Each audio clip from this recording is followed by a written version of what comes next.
Levántate, resplandece, porque ha venido tu luz y la gloria de Jehová ha nacido sobre ti.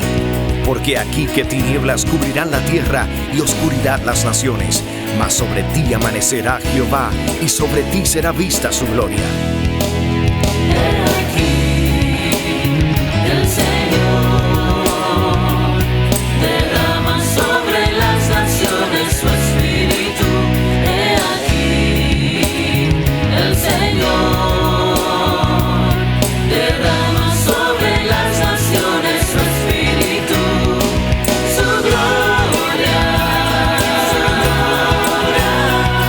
El Ministerio El Amanecer de la Esperanza presenta su programa Voz de Restauración con el pastor Juan Radamés Fernández. Escucha atentamente la palabra que proviene del mismo corazón del Padre para consolar tu vida. A continuación, el pastor Juan Radamés Fernández. Hay un pueblo que adora con nosotros en las naciones y eso es un motivo de gran gozo para nosotros y quisiéramos expresar lo que el Señor ha depositado en nuestros corazones para ti. Si los pensamientos de Dios para con nosotros son pensamientos de bien y no de mal, de la misma manera nosotros que hemos alcanzado misericordia y también autoridad para bendecir, tomo las promesas de Dios y las convierto en profecías para tu vida. Que Dios te conteste cada oración, cada deseo, cada necesidad. Que Dios te favorezca, que los ojos del Señor se enfoquen hoy hacia ti y hacia tu casa, que sea tiempo de refrigerio de la presencia, que tome Dios de lo mejor de su casa para ti y te bendiga y te edifique a través de la palabra que va a ser expuesta a continuación. Eres bienvenido, bienvenida a nuestra programación Voz de Restauración. Ven y juntos estudiemos la palabra de Dios.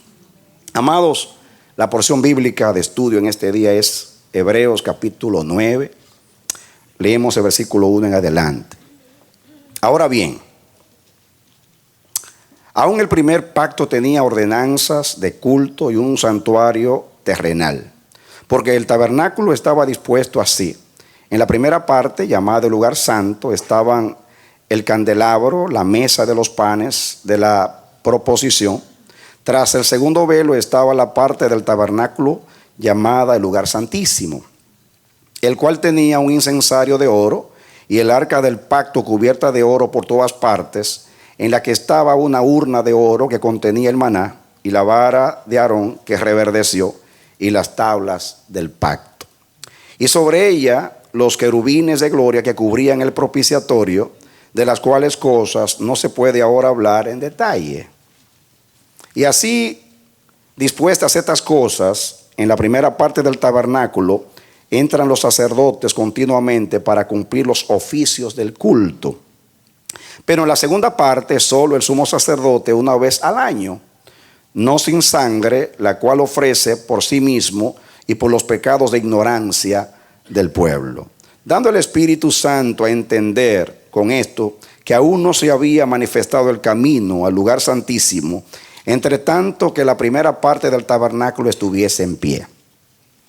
Lo cual es símbolo para el tiempo presente, según el cual se presentan ofrendas y sacrificios que no pueden hacer perfecto en cuanto a la conciencia al que practica ese culto, ya que consiste solo de comidas y bebidas y diversas abluciones y ordenanzas acerca de la carne impuestas hasta el tiempo de reformar las cosas. Pero estando ya presente Cristo, sumo sacerdote de los bienes venideros, por el más amplio y más perfecto tabernáculo, no hecho de manos, es decir, no de esta creación, no por sangre de machos cabríos ni de becerros, sino por su propia sangre, entró una vez para siempre en el lugar santísimo, habiendo obtenido eterna redención. Pero si la sangre de los toros y de los machos cabríos y las cenizas de la becerra rociadas a los inmundos santifican para la purificación de la carne, cuánto más la sangre de Cristo, el cual mediante el Espíritu eterno se ofreció a sí mismo sin mancha a Dios, limpiará vuestras conciencias de obras muertas para que sirváis al Dios vivo. Así que por eso es mediador de un nuevo pacto, para que interviniendo muerte para la remisión de las transgresiones que había bajo el primer pacto, los llamados reciban la promesa de la herencia eterna. Porque donde hay testamento es necesario que intervenga muerte del testador, porque el testamento con la muerte se confirma, pues no es válido entre tanto que el testador vive. De donde ni aún el primer pacto fue instituido sin sangre, porque habiendo anunciado Moisés todos los mandamientos de la ley a todo el pueblo, tomó la sangre de los becerros y de los machos cabríos con agua, lana, escarlata e hisopo, y roció el mismo libro y también a todo el pueblo, diciendo: esta es la sangre del pacto que Dios os ha mandado. Y además de esto, roció también con sangre el tabernáculo y todos los vasos del ministerio.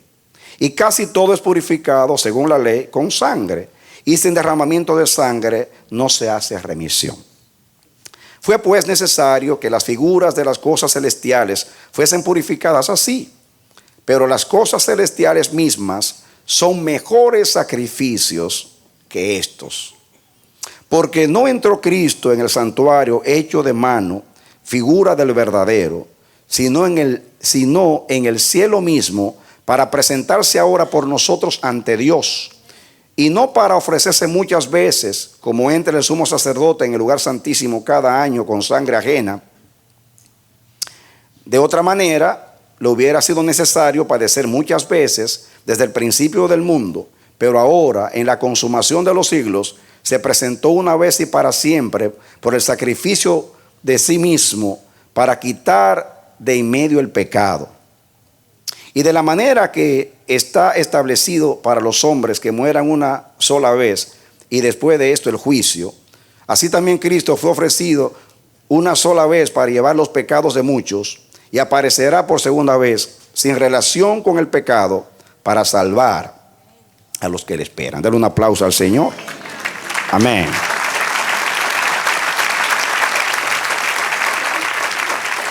Muy bien. Estamos estudiando el libro a los Hebreos por mandato del Señor y hemos sido muy edificados.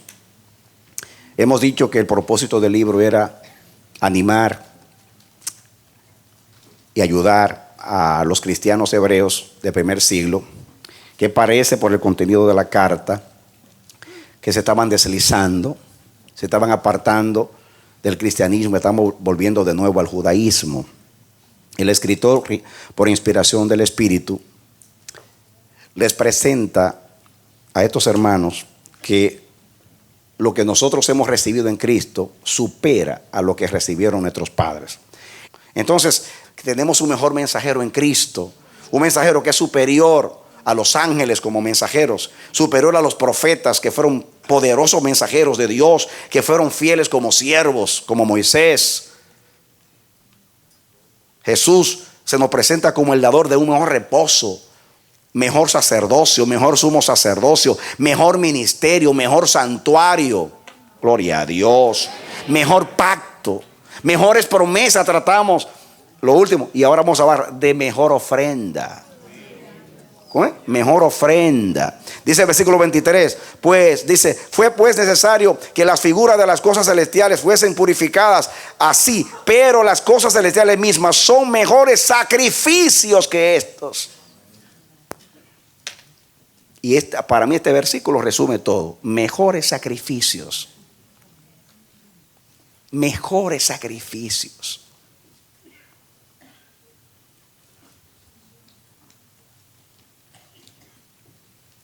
En este caso, mejor sacrificio. Y yo no te voy a ir hoy versículo por versículo, sino que yo sustraje aquí las enseñanzas. Primeramente, vamos a ver aquí la diferencia que existe en la purificación ceremonial y la purificación en Cristo. Aquí dice que Moisés, cuando fue a dedicar el santuario al Señor, tomó el hisopo por instrucción del Señor, hizo un sacrificio, tomó la sangre y fue por todo el santuario salpicando con el hisopo y la sangre. Y fue al primer mueble, que era el altar de bronce, el altar de los sacrificios, y salpicó, roció con sangre. Fue al lavacro y roció con sangre. Fue donde estaba el candelabro y roció con sangre. Se viró aquí a la mesa de los panes y roció con sangre. Fue al mueble del altar del incienso y roció con sangre. Fue a las cortinas y roció con sangre. Era una manera, hizo un sacrificio, tomó la sangre y Dios mandó que él purificase todo el santuario con sangre. Después habla de lo que hacía el sumo sacerdote. En el caso, el primer sumo sacerdote fue Aarón. Aarón, el día de la expiación, tomaba la sangre del altar, hacía un sacrificio. Dice Levítico 16 que hacía un sacrificio por su casa, por él, por su casa y por Israel. 3 sacrificios, uno por su casa, uno por él y otro por la congregación. Luego tomaba la sangre y él viajaba por todo el santuario, tomaba la sangre del altar de bronce y pasaba toda la cortina del lugar santo, entraba al lugar santísimo y seguía toda la ruta del camino, llegaba al lugar santísimo y tomaba la sangre. Y la sangre, según dice Levítico 16, la derramaba a los pies del propiciatorio y sobre el propiciatorio. Y dice ahí, según la ley, todo se purifica con sangre. Sin derramamiento de sangre no hay remisión. Desde el principio, desde el Génesis, Dios prohibió el uso de la sangre. Fue Dios muy enfático. Cuidó Dios la sangre. Prohibió Dios siempre en toda la dispensación, inclusive en este tiempo. Los apóstoles a los gentiles, ya sea por no ofender a los judíos o por la razón que sea, a no usar la sangre. ¿Por qué? Porque en la sangre está la vida. Y la vida es santa, la vida es sagrada, la vida pertenece a Dios, solamente a Dios. Pero la razón básica por la cual Dios prohibió la sangre era solamente para sacrificios, era porque en la sangre estaba tipologizada la sangre de Cristo y el sacrificio eterno que un día iba a ser por nosotros. Y Dios cuidó eso. Dios prohibió los sacrificios humanos. Dios prohibió el comer animales de ahogados, o sea, con su sangre. Para los que no entienden eso, cuando usted mata un ave, generalmente en nuestros países toman y le doblan el cuello. La sangre queda en el animal, eso es ahogado. Lo correcto es cortarle el cuello y derramar la sangre. Dios prohibió eso porque todo lo que Dios prohíbe tiene una razón, una enseñanza, no es arbitrario, es una enseñanza. Y la enseñanza era que Dios estaba pensando en el sacrificio de su Hijo. Dios dice, en la sangre está la vida, y solamente para sacrificios que van a representar, simbolizar el sacrificio de mi Hijo. Entonces, Dios usó la sangre para purificar el santuario. Ahora, aquí dice que esa sangre en el antiguo pacto no podía limpiar las conciencias, pero el sacrificio eterno de Cristo sí pudo limpiar la conciencia. Y Dios espera que usted sepa ministrar como sacerdote a su conciencia para limpiarla. Porque lo mismo que acontece en el lugar santísimo debe acontecer en ti. Porque ahora estamos en un mejor pacto, con mejores promesas, con un mejor mediador, con un mejor sumo sacerdote y con una mejor ofrenda. Que es la sangre de Cristo que nos limpia de todo pecado. Amén. Y si Dios quería lograr algo con los hermanos hebreos del primer siglo, lo quiere lograr con nosotros y con toda la iglesia de Cristo en las naciones. Y es que tenemos que creer en la obra eficaz, eficiente de nuestro Señor Jesucristo. Como dice ahí el versículo 14, cuánto más la sangre de Cristo, el cual mediante el Espíritu eterno se ofreció a sí mismo sin mancha a Dios, limpiará vuestras conciencias de obras muertas para que sirváis al Dios vivo. La razón por la cual Cristo puede limpiar la conciencia es por lo siguiente: los animales sacrificados en el Antiguo Testamento eran imperfectos. Y la sangre de ellos también era imperfecta porque eran animales, eran criaturas. Y toda la creación fue dañada por causa del pecado y sometida a vanidad. Por consiguiente, los animales también heredaron el pecado y no eran perfectos. Por consiguiente, esa sangre no podía limpiar porque no era perfecto. Solamente lo perfecto hace perfecto y purifica. Y ahí dice que Cristo se ofreció sin mancha a Dios. Esa sangre puede limpiar porque esa sangre representaba una vida que no pecó nunca, ni siquiera en intención. Por eso puede limpiar. Solo lo limpio limpia. Solo lo puro purifica. Solo lo justo justifica. Y solo lo santo santifica. Amén. Aleluya. Celébralo, iglesia. Amén. Hay que sacar las obras muertas, limpiando la conciencia. Muchos de nosotros fuimos dañados cuando niños. Tuvimos padres exigentes que constantemente nos estaban culpando y nos culpaban de todo, hasta que dañaron nuestra conciencia. Y nuestra conciencia está llena de culpabilidad. Por eso andamos siempre en las obras muertas del pasado, cosas que fueron borradas en el cielo y todavía no se han borrado de tu memoria. Pero aquí dice que la sangre de Cristo te limpia y limpia tu conciencia. Te limpia para con Dios y te limpia a ti mismo la conciencia. Amén. Gloria a Dios. Amén. Gloria a Dios. Hermanos, hay que orar a Dios para que esto sea una verdad en nosotros. Porque hay algunos que por dentro huelen a funeraria.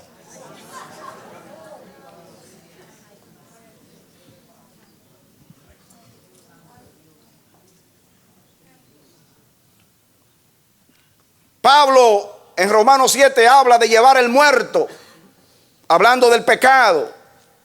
Y dice, ¿quién me librará del cuerpo de esta muerte? Usando la figura de que a veces en un campo de batalla usted tenía que tomar a un muerto y sacarlo del campo de batalla. Y usted tenía que llevárselo en el hombro. Y usted andaba con ese muerto. Y eran días, cuando ese muerto se descomponía ese cuerpo. Y imagínate cuánto apestaba ese cuerpo.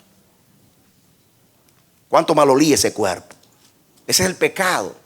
Pablo decía, miserable hombre de mí, ¿quién me librará del cuerpo de esta muerte? En Romanos 6 contesta que el cuerpo del pecado fue deshecho para que no sirvamos más al pecado. ¿De qué manera fue destruido? La palabra destruido significa desactivado legalmente e intrínsecamente. En otra palabra, fue abolido su poder y ya no tiene eficacia sobre nosotros. Eso es lo que dice Romanos 6. Para que seamos ahora siervos de Dios y no del pecado con sus culpabilidades. El diablo te hace caer y luego te acusa toda la vida. Y luego te quita la seguridad de la salvación. Por eso Dios te está ministrando, iglesia. No dejes pasar este mensaje para limpiar hoy tu conciencia de las obras muertas. Obras muertas son las obras del viejo hombre que fueron ya clavadas en la cruz. La pregunta mía es, que me la hice: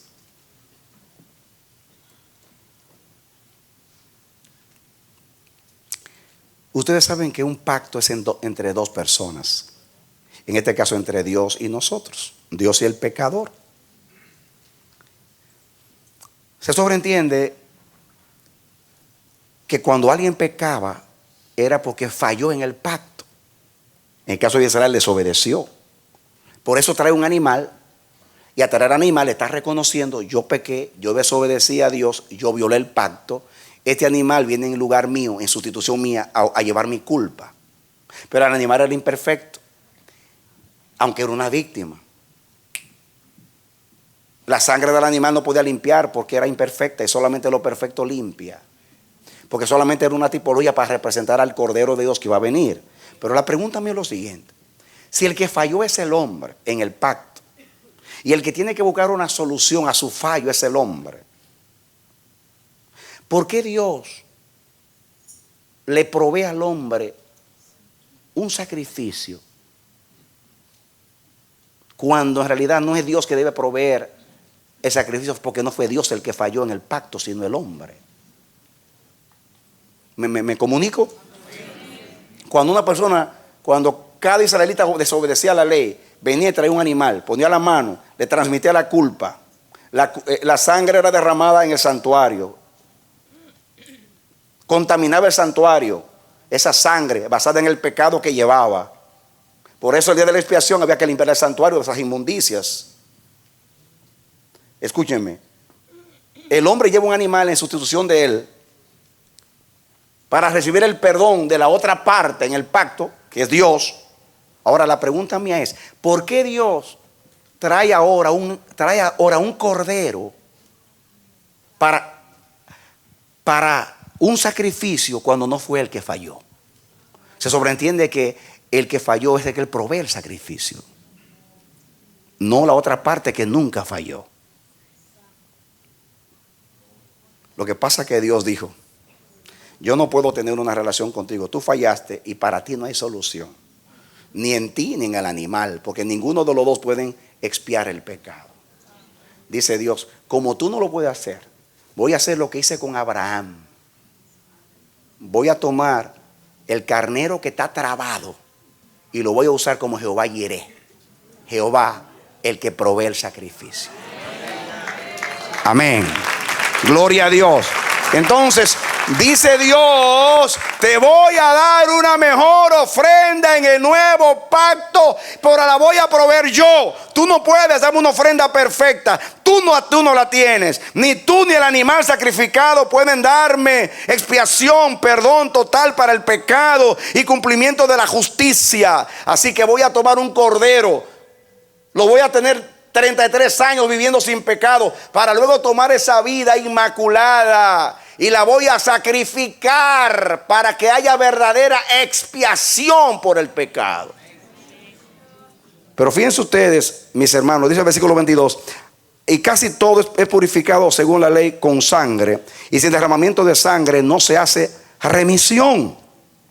Y remisión ahí viene siendo una representación de lo que es expiación. Por ejemplo, en Hebreos 2:17, búsquenlo ahí que está cerquita, Hebreos 2:17, dice: por lo cual debía ser en todo semejante a sus hermanos, para venir a ser misericordioso y fiel sumo sacerdote en lo que a Dios se refiere, porque Dios lo exigía, para expiar los pecados del pueblo. ¿Para qué?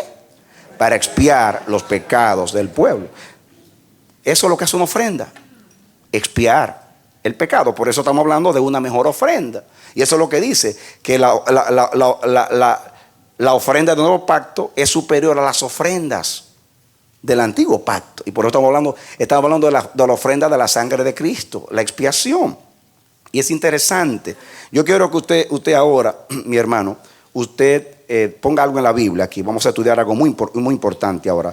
Póngale algo a su Biblia, porque vamos a regresar. Y venga conmigo a Levítico 17:11. Dice: porque la vida de la carne en la sangre está, y yo os la he dado para hacer expiación sobre el altar por vuestras almas, y la misma sangre hará expiación de la persona. ¿Para qué se usaba la sangre? ¿Para qué se usaba la sangre? Dios prohibió que se use la sangre solamente para expiación. ¿Qué significa esa palabra expiación? Es muy importante eso. La palabra expiación es la palabra hebrea kafar, que significa cubrir o tapar. ¿Qué significa kafar? Muy bien, cubrir o tapar. Especialmente con betún.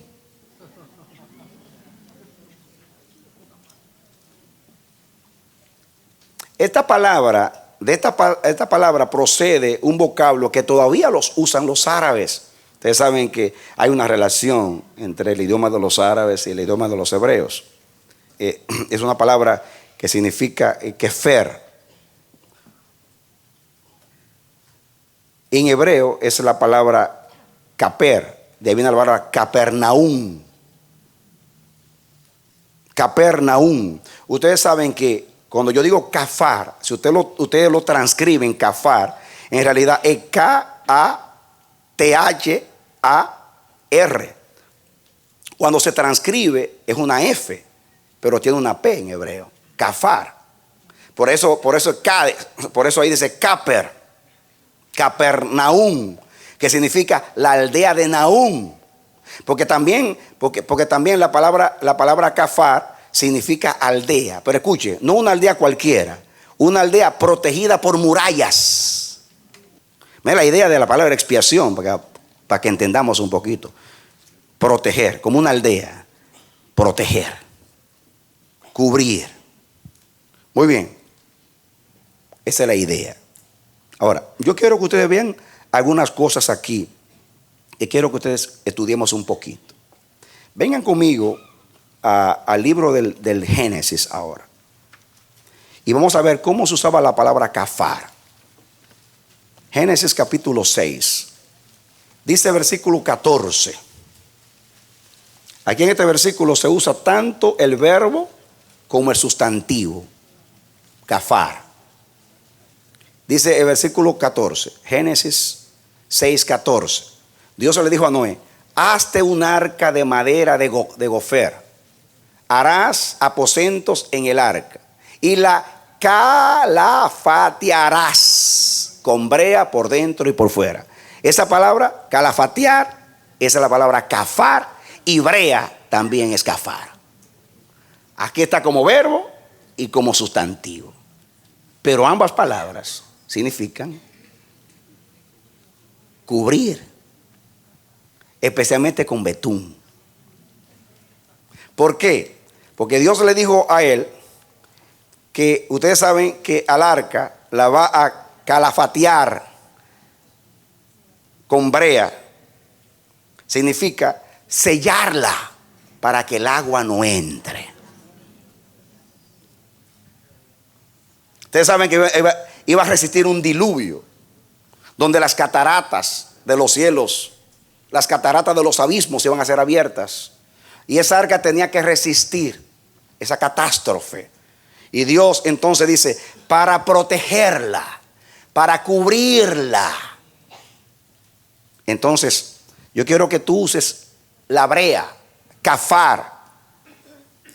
Tú vas a calafatear con brea. En otras palabras, cúbrela con kafar. Kafar es cubrir, es tapar, para que entre el agua. En este caso del diluvio, el agua representaba el juicio de Dios, sí o sí. ¿Qué significa el agua en la Biblia? Cuando pase por las aguas, yo estaré contigo. Por los ríos no te anegarás. Muy bien, el agua en la Biblia nos habla de juicio, nos habla de conflicto, de desastre. En el caso del diluvio, más claramente, el agua es el medio de destrucción de Dios. Entonces Dios dice: yo quiero que tú vas a cubrir con kafar, con brea. Y es la misma palabra, el mismo verbo. Kafar es el verbo calafatear, y brea es la misma palabra, kafar.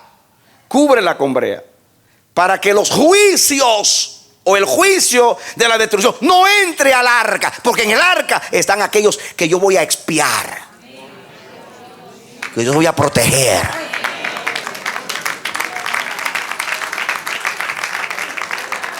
Amén. Y ustedes saben todo lo que pasó. Para ustedes conocen la narración. Dios le dice a Noé: entra tú y tu familia al arca. Dios, en el caso del diluvio, le pesó en el corazón hacer el hombre y decidió Dios destruir la tierra porque estaba llena de violencia y los pensamientos del hombre eran continuos al mal. Y Dios decidió entonces destruir a la humanidad. Pero encontró un hombre lleno de gracia llamado Noé, que le creyó, lo tomó y decidió salvar a él y a su familia.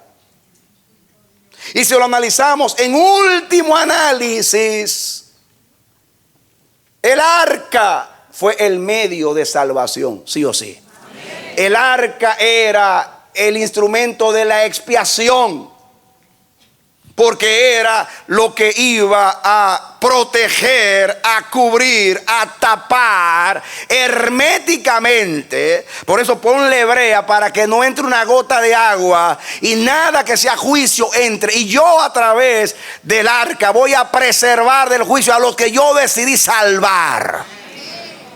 Y llegó un momento que la Biblia dice que cuando la tierra estaba destruida, el arca estaba a 15 codos por encima del monte más alto, que era el Ararat. Significa que lo único que fue preservado fue el arca, como un medio de expiación, porque adentro del arca estaban los redimidos de Jehová, que habían encontrado gracia delante del Señor. Amén. Gloria a Dios. Esa es la razón por la cual Noé, entendido, cuando sale del arca y ve el mundo destruido y ve cadáveres, cuerpos de animales y de hombres, y ve escombros de árboles y todo lo que es materia destruido, y mira a su familia y a los animales que salen en pareja, conmovido, toma de lo mejor de los animales y hace un sacrificio a Dios, diciéndole a Dios: por el sacrificio hemos sido guardados. Amén. Y Dios olfateó. Por la fe Noé hizo el sacrificio, entendiendo que por la misericordia de Dios su familia y los animales fueron preservados del juicio de Dios, porque hubo cafar, hubo protección.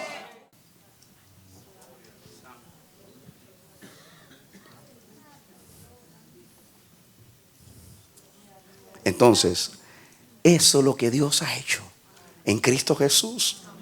Dios, mis hermanos, santo Dios. Más adelante, esto está comenzando apenas. No vamos a terminar hoy esto, pero déjame decirte una cosa. Eso es lo que Cristo hizo en la expiación.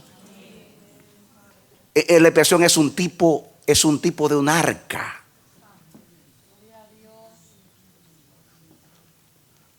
Dios, para cuidarte y protegerte, para librarte de la maldición del pecado, de la maldición de la muerte, la maldición de la culpa, la maldición de la ira y todos los decretos que estaban contra ti, del juicio de Dios. En Cristo Jesús, Dios te expió, Dios te tapó, Dios te cubrió.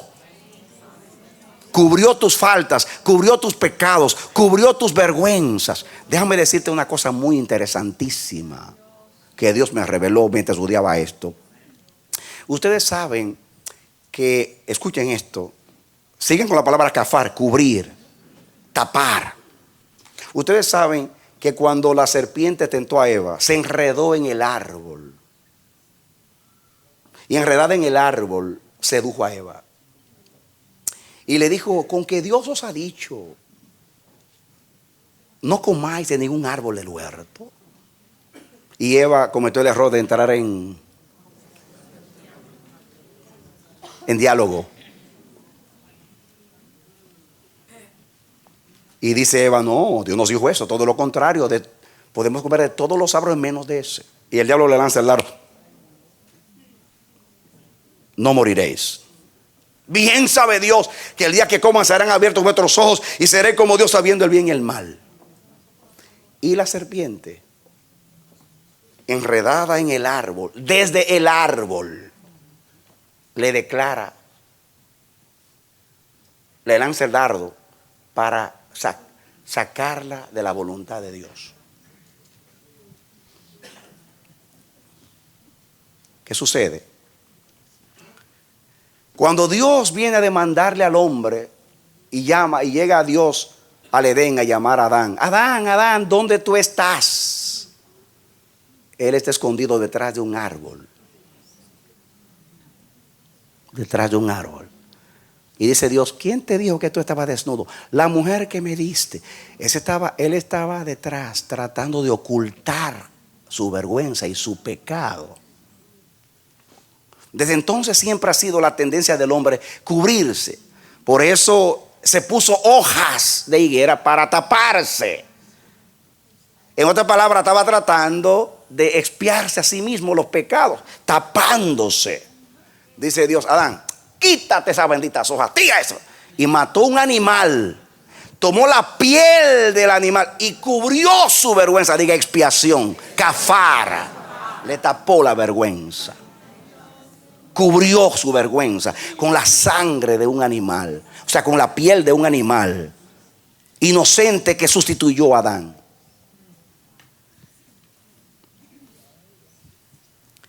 En el desierto, cuando Israel pecó contra Dios y Dios se iró, Dios mandó serpientes. Y las serpientes comenzaron a morder y miles del pueblo murieron. Y el pueblo clamó a Dios con desesperación. Y Dios en su misericordia escuchó y le dice a Moisés, tómate, levántate una bandera, un asta, un palo, que será un árbol, y ponle arriba una serpiente, y todo el que la mire va a ser sanado. Es muy extraño que se tome la misma serpiente para sanar, pero está comprobado que el antídoto para librarte de la mordedura del veneno de una serpiente es el mismo veneno. Por eso dice la palabra que Jesús, haciéndose pecado, venció al pecado y muriendo le dijo a la muerte, muerte, yo soy tu muerte. Amén. Escuchen. Y Jesús dijo que así como Moisés levantó la serpiente en el desierto, así el Hijo del Hombre será levantado. Ahora, yo quiero que ustedes vean ahora, en ese palo que levantó Moisés, esa bandera, esa asta, ustedes pueden ver a la serpiente en el árbol, en el Edén, enrollada, matando a Eva, porque le lanzó el veneno y la mató. Ahora Dios en el desierto recuerda a la serpiente enredada y la toma como antídoto. Y Jesús aplica y dice en Juan 3, así como Moisés levantó la serpiente en el desierto, así es necesario que el Hijo del Hombre sea levantado para que todo aquel que lo mire no se pierda, mas tenga vida eterna. Amén. Escuchen la relación del árbol. La serpiente en el árbol se manifiesta, se exhibe, y de esa manera le engaña a Eva, exhibida, mostrada, manifestada. Eva lo vio, dialogó y cayó. Muy bien.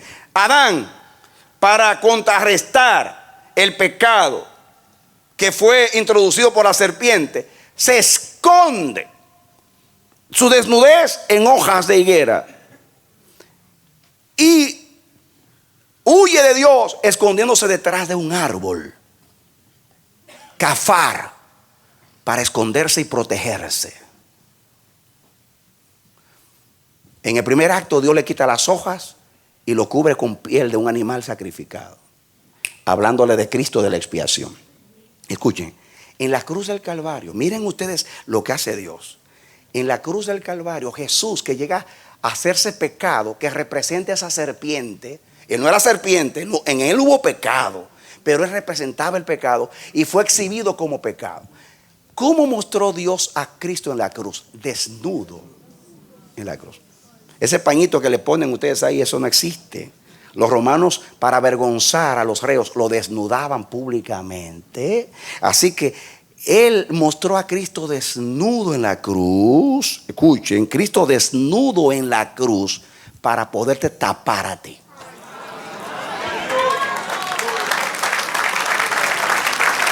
Amén. La serpiente desnuda, engañada. Adán escondido detrás del árbol. Dice Dios, sal detrás del árbol. que el árbol no te va a poder tapar, ni las hojas tampoco. Yo voy a desnudar a mi hijo y voy a exhibir públicamente su vergüenza. Y exhibiendo su vergüenza te voy a tapar la tuya. Y exhibiendo el pecado te voy a tapar del pecado para expiar tu pecado, para que no se vea tu pecado, sino la justicia de Dios en él. ¡Aleluya! Amén. Amén. Amén, amén, amén, amén, amén.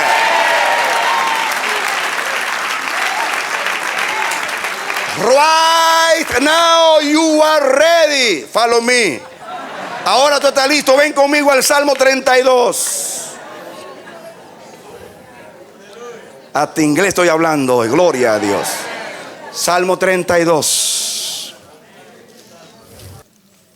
Bienaventurado aquel cuya transgresión ha sido perdonada y cubierto su pecado. Expiación, kafar. Diga: yo soy bienaventurado, porque mi pecado ha sido kafar. Y no con brea, sino con la sangre de Cristo. Herméticamente sellada está el arca. Ninguna acusación, ningún dardo, ningún engaño traspasa esa arca. Ninguna condenación, las aguas, ninguna condenación, ningún juicio caerá sobre los que están cubiertos. Kafar. Bienaventurado aquel cuya transgresión ha sido perdonado y cubierto su pecado. La palabra hebrea cubierto aquí es la palabra kasá. Viene de una raíz, es una raíz primitiva que significa engordar. Ahora yo veo por qué la grasa protege.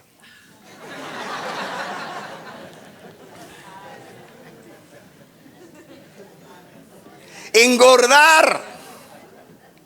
Algunos protegen engordando, ¿no?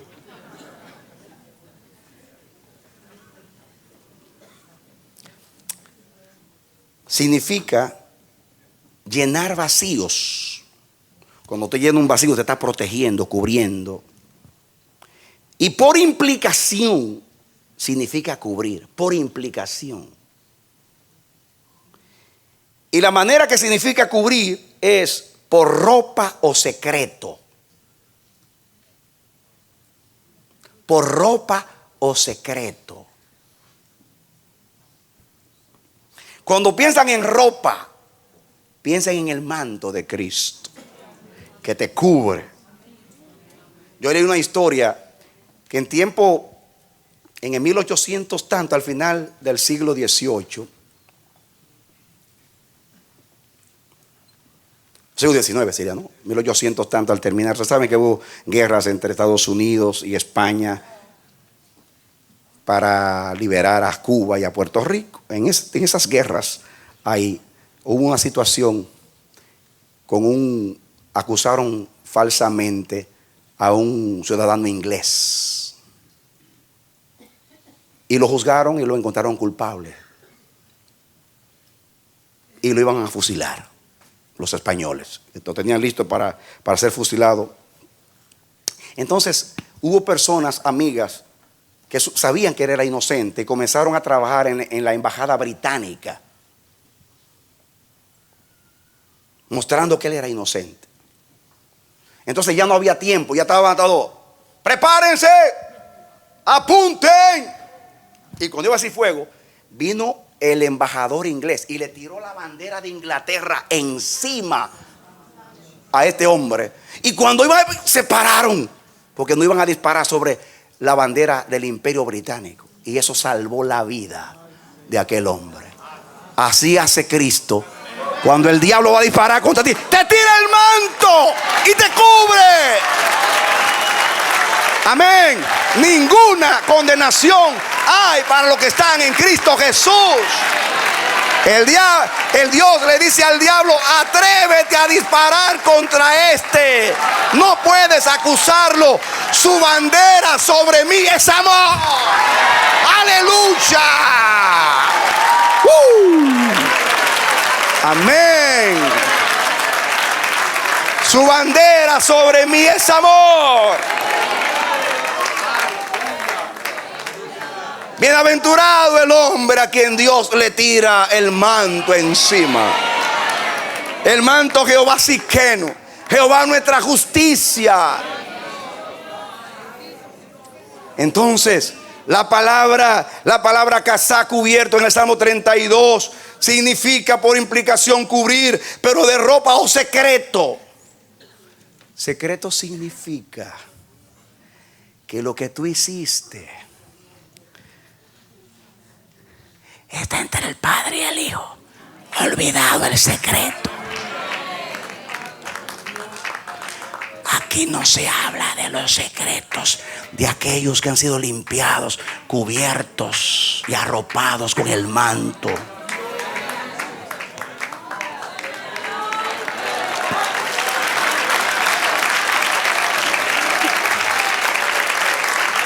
Dios guarda los secretos de aquellos que los cubre.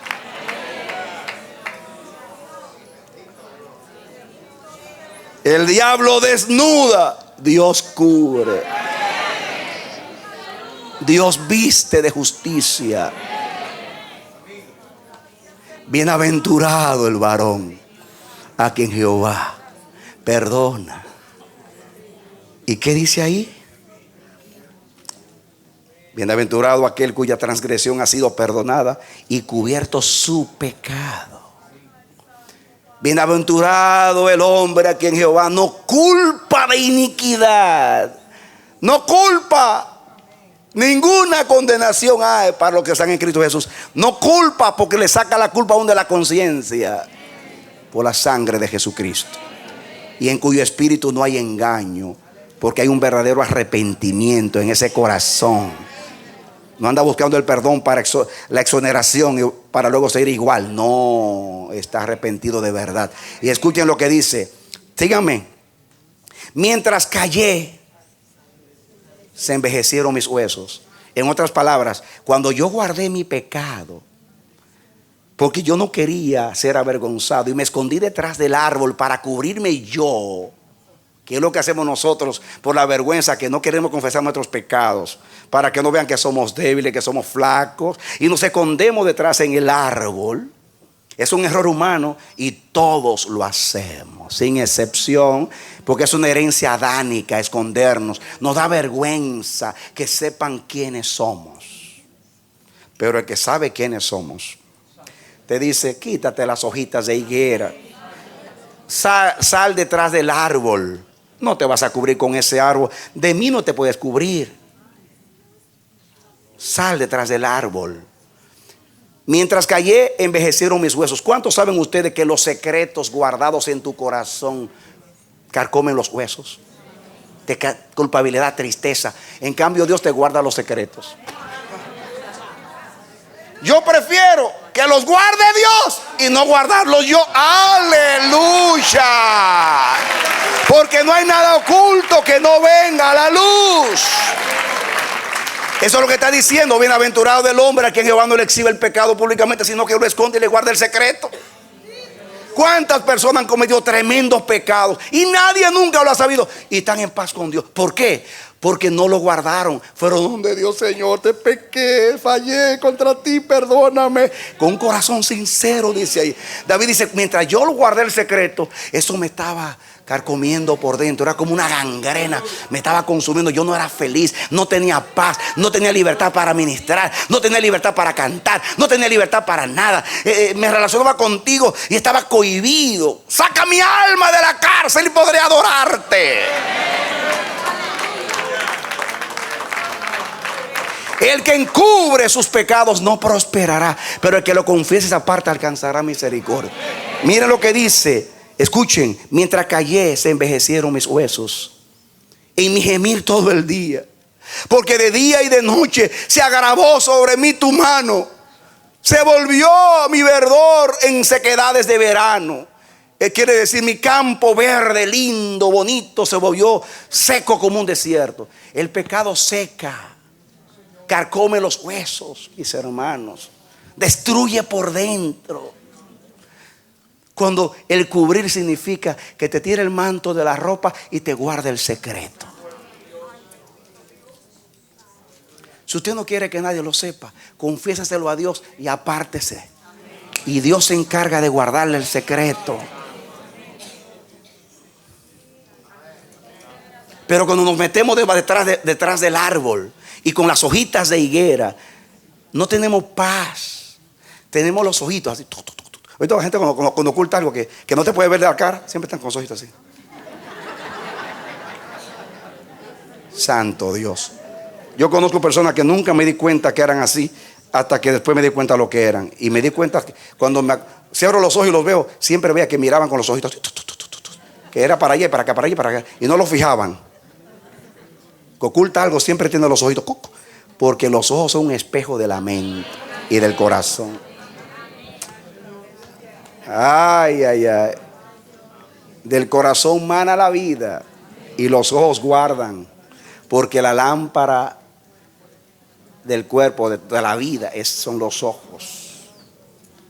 Mientras yo oculté mi pecado, dice, mi verdor se convirtió en un desierto. Se envejecieron mis huesos. Escuchen el versículo, el 5. Mi pecado te declaré, diga confesé, y no encubrí mi iniquidad. ¿Saben la palabra encubrir? Es la misma palabra casá que se usa en el 2. No te encubrí. En otras palabras, mi pecado te declaré y no encubrí mi iniquidad. Santo Dios. La misma palabra casá. Mientras yo oculté, me consumía por dentro y mi verdor se convirtió en un desierto. Pero inmediatamente te declaré mi pecado y no lo encubrí, casá. Entonces miren lo que sucedió. Dije, confesaré mis transgresiones a Jehová y tú perdonaste la maldad de mi pecado. En esto oraré a ti todo santo en el tiempo en que pueda ser hallado. Y sigue diciendo, ciertamente en la inundación de las muchas aguas no llegarán estas a él. Tú eres mi refugio, me guardarás de la angustia, con cánticos de liberación me rodearás. Gloria a Dios. Qué liberación cuando confesamos, hermanos. Cántico de liberación. Me rodean inmediatamente. Pero ¿qué sucede? Dice aquí, te haré entender y te enseñaré el camino en que debes andar. Sobre ti fijaré mis ojos. No seáis como el caballo o como el mulo sin entendimiento. Eso es el que oculta el pecado, como el mulo, como el caballo, que han de ser sujetados con cabestro y con freno, porque si no, no se acercan a ti. Santo Dios. ¿Usted ha visto los caballos que usted tiene que ponerle cabestro, el freno para controlarlo? Así es nuestra carne. Andamos impulsivamente. Dios tiene que tomar el freno. Esa es la dureza de corazón que nos hace ocultar nuestros pecados. Cafar, casá, cubrir. ¿Qué preferimos? ¿Ocultarnos nosotros o que nos cubra Cristo? Declarar.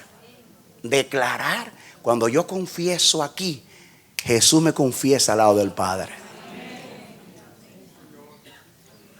Mis hermanos, echemos mano a limpiar nuestra conciencia, porque ahora podemos hacerlo. Antes no se podía limpiar la conciencia. ¿Por qué? Porque el pecado se ponía sobre el animal. Escúchenme, en la expiación antigua, escúchenme, usted se tapaba el pecado, pero no se borraba. No porque Dios guardaba rencor, sino porque porque todavía no se había abierto el camino para el lugar santísimo. ¿No lo dice ahí? Todavía no se había abierto el camino a este lugar santísimo. En otras palabras, esas cosas fueron guardadas, reservadas hasta que llegara Cristo. Todos esos pecados fueron escritos allá. Cuando Cristo murió, el Padre dijo: quémame estos libros, que no haya memoria de registro. La sangre de Cristo nos limpia de todo pecado. Expiación. Cierra, levanta tus manos y demos gracias al Señor. Yo oro por ti, mi hermano. Yo oro al Dios y Padre del Señor Jesucristo, que la gloria de Dios te arrope, que Dios te toque, Dios te levante, Dios te motive, Dios te encienda, que esta palabra penetre en tu corazón y que te llene de gratitud hacia Dios y de una santa pasión y motivación a ser fiel a Dios toda tu vida, a ser sincero para con Dios. No tienes que ocultarte. Declara tu pecado y Cristo te va a cubrir con la ropa de su manto y te guardará el secreto y nunca más se acordará de tus pecados, porque la sangre de Cristo no solamente te cubre el pecado, sino que te limpia en el cielo para justificación y en tu conciencia a través de la santificación por el Espíritu, para que no haya culpabilidad en ti. Que Dios te bendiga y te dé la victoria en Cristo Jesús. Celébralo, mi hermano. Esperamos que este mensaje haya sido de edificación para tu vida. Si deseas recibirlo en su forma original, puedes solicitarlo a El Amanecer de la Esperanza, P.O. Box 70, Bronx, Nueva York 10473. O visítanos a nuestra página web www.elamanecer.org. Dios te bendiga.